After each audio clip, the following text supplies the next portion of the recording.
Welcome to the Smart Travel Family YouTube channel and a pretty extensive video about traveling with Naviera Armas ferries.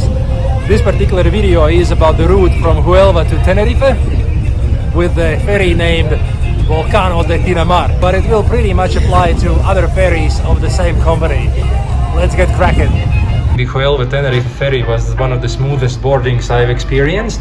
You just arrived, you of course do a check-in online a week before, but then you just arrive from Huelva, go through the gate, stop here. There is a police check with the dogs that checks whether you don't transport any illicit substances. Then a bit further behind that building there is some personnel that checks your boarding pass. They scan it and then you make a circle, wait a bit, and then you just go over there and enter the ferry from the back. Really smooth. See, this video was shot during the COVID pandemic, so I had to wear a mask at all times while on board. If you don't want to sit in the seating area, then you can buy a cabin, but the cabins cost about 300 euros, so it's probably feasible only for a family or a group of travelers. And you have to buy it well in advance. I bought my ticket about 2 months before the ferry ride, and no cabins were available, so the seats were the only option for me. What is nice, if you are traveling with a pet, like a dog or a cat, they allow you to keep your pet in this area. This is what the sleeping area looks like. I must say I was quite impressed compared to some other ferries. The seats appear to be quite comfy. This is as much as the seat reclines, and I mean you can spend the night there, but I wouldn't want to do it more than once in a 1 week period. This is a nice touch. There is a bowl of fruit that I hope will be replenished during the ride, and there is also a watering area with warm hot water and definitely tea. Not sure whether there's instant coffee, but of course there is an onboard bar, so it's not that big of an issue. Where seating area looks like, the seats are still comfy, but the difference between the VIP area is that they are a bit more narrow, they recline a bit less, and I noticed that there are also fewer power sockets, like you see one there in the middle of the screen, and then you can go for quite many seats and you don't get one. And this is what a cabin for 4 persons looks on the ferry. So these are the bottom beds and these are the top beds, which you can access by stairs here. And let me also show you the bathroom. This room has been used by somebody, but basically to get an impression this is good enough. A pro tip learning from other savvy passengers: if you see those white lounge beds behind me, I guess this is where I will be spending my night, so be sure to grab a blanket or a sleeping bag, because it's way more comfy than the reclining seats that I booked with my ticket. This is what the reception desk looks like. These kind colleagues will answer all of your questions, also provide you the login key so that you can access the facilities like the VIP seating area or your cabin. Turns out it also will be possible to access your car. So here are the hours, and you have a half-an-hour period to pick up any things that you didn't take with you at the start. As this video is all about practicalities, I also have to show you the bathrooms. Actually, I was expecting something much more basic, but I mean there is even some design elements here. And the bathrooms themselves are very decent. Started the ride, so also still very clean. I also hope it will stay that way.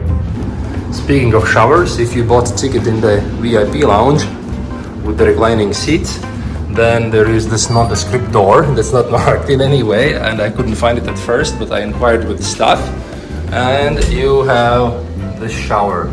It's one for about, I don't know, 100 people, but now it's morning and it's freely accessible. There is quite a large dining and lounging area inside the ship, and there are at least 2 bars. One of them is on the outside, just behind that door that is closing now, and then there is also the inside bar. This is what's on offer in one of the several bars on the ferry. As you can see, a good selection of pastries, very reasonably priced.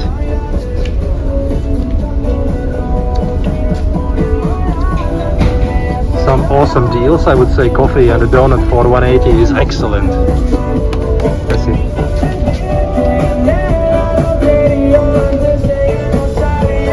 Some fruit, and then also plenty of sandwiches. Prices ranging from 250 to 480 for a large one. What was interesting, if you want beer, order it outside there, because it seemed to be with a 30% discount compared to the inside bar. Everyone's favorite seemed to be the bar at the pool at the back of the ferry for the very reasonably priced beer. A small cup costs like 170 or 180 euros, but I also have stronger drinks, and the bartender was also able to mix up a few drinks if you wanted. Also sandwiches and pastries. Also here the timetable for breakfast, lunch and dinner. Bear in mind that this is Spanish style, so at some days the lunch starts at 1, which is reasonable. On Monday at 2:30, a bit late, but on some days dinner starts at 10:30 in the evening. Wow, a bit tough for some Europeans. I have arrived for the lunch queue. Very few people here, but the queue was much longer when already meals were served. You can see what's on the offer. I guess some pasta, veggies, a bit of meat, potatoes. Actually seems to be a pretty good selection.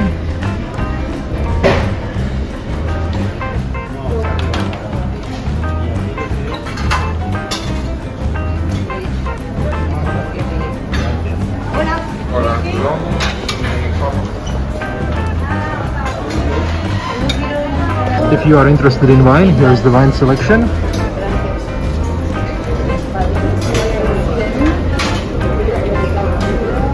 It was nice to see that they are quite conscious of allergens. I'm not sure whether they cater to all of these, but from what I looked around, it was quite clear that you could get definitely a vegetarian and also gluten-free diet.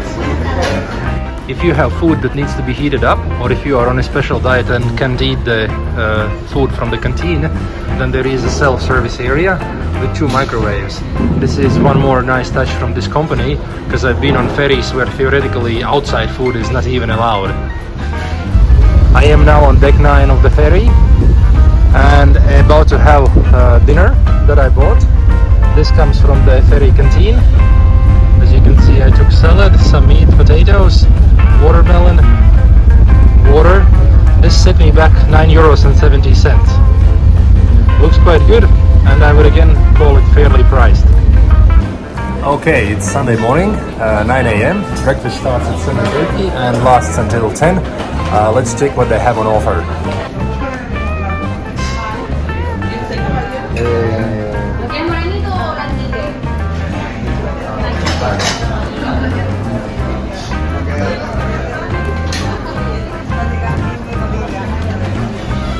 And let's see, breakfast set me back 7.10 euros. The regular price is 5.30, and I took some kind of an item for 1.80, probably the cereal. It's a nice morning on the Atlantic Ocean. The view is excellent, and the ferry continues to move with great speed. I'm about to enjoy my breakfast with a view, and as Julia Childs would say, bon appetit! I am now at the onboard shop. Let's go and check it out what's on offer. The shop is called Boutique Oceano, and here's what's on offer. Tobacco products, drinks, perfumes, candy, chips, and large selection of other items, including sunglasses, designer sunglasses, and also skincare products. Speaking of prices, I think they are taking the benefit of some kind of offshore tax haven, because I mean, when I look at the prices, they are actually seem to be cheaper or the same as on mainland. Here's some Hendrix gin for 29 euros. Wine for 10 euros. Well, okay, that's a bit more expensive, but I mean, an absolute vodka for 17 euros is very, very competitively priced. Speaking also about cigarettes, 20 euros for a block, 21 euros, 36 Marlboros, yeah, pretty much the same prices or even a bit cheaper than on mainland. Let's speak about the onboard internet on ferries. Basically, if you hear satellite internet, run. At the same time, on this ferry, the Naviera Armas, I actually was able to connect a bit more frequently than on one other ferry that I recently took on Stena Line. And basically it actually was not totally hopeless. I wasn't able to measure the speed. Usually it's something around 1 megabit per second, but I mean that's also a bit too much. But at the same time, at times I was able to chat with my friends and family over WhatsApp, and I think it's quite good enough. I wasn't able to really send pictures myself. A few of them went through, but for some reason the pictures did arrive when my family sent them to me. So don't plan to do any internet-based work. It's absolutely impossible, but you will be able to take care about priority or comforting communication. Unexpectedly good news about the internet. You reach the first of the Gran Canaria Islands, Lanzarote, about 10 hours before arrival in Tenerife, and which also means 4G internet. So you basically get normal internet back quite a long time before you arrive. When it comes to kids entertainment, there is not much on the ship, but there is at least something. There is the pool at the end of the ship on deck 7, and there is this small playground. Well, that's at least something to keep your kids occupied, but this is why I really stress that you take along your own entertainment or electronic devices. As the ship is already running, sorry for the background noise, but this is the docks walking area. It's relatively large, and you actually can take the dogs all over deck 9, which is almost the top deck of the ship. What you see behind me is one of the dog pens, dog cages. This has the benefit of being air conditioned. There is another one if you prefer your dog to put somewhere else when there are fewer canine neighbors. This is how dogs over 10 kilograms get to travel on the ferry. And this is how dogs under 10 kilos get to row.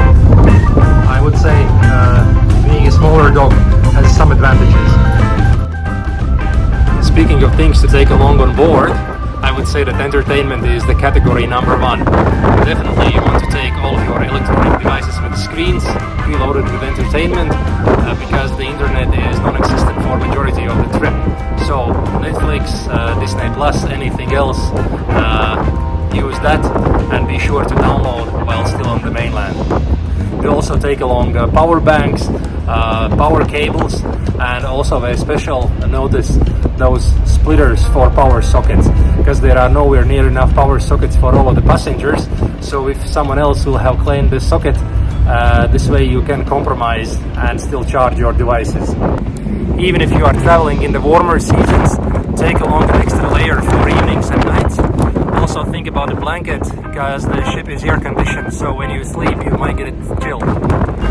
Especially if you are traveling with kids, don't forget about swimming trunks and towels, otherwise you will not get to enjoy the pool very much.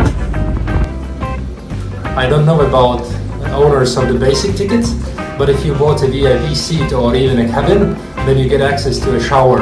So be sure to take your favorite toiletry items to make your showers as pleasant as possible. Last but not least, sunglasses. You are traveling in tropical climate, so you'll thank me later. If you are traveling with a dog, don't forget about pet supplies. Of course, the collar and harness and the leash go without saying, but remember also about snacks, any food. Also, if you are training your dog, special items like toys. If your dog is crate trained, also do take that along. And also probably consider some warmer dog clothing if you are leaving your dog in this conditioned box behind me, or even in the seating area, because it's air conditioned and your dog might get chilly during the night. If you found the video useful, Jamie here wants you to give those like and subscribe buttons a squeeze, and see you next time. Hasta la vista.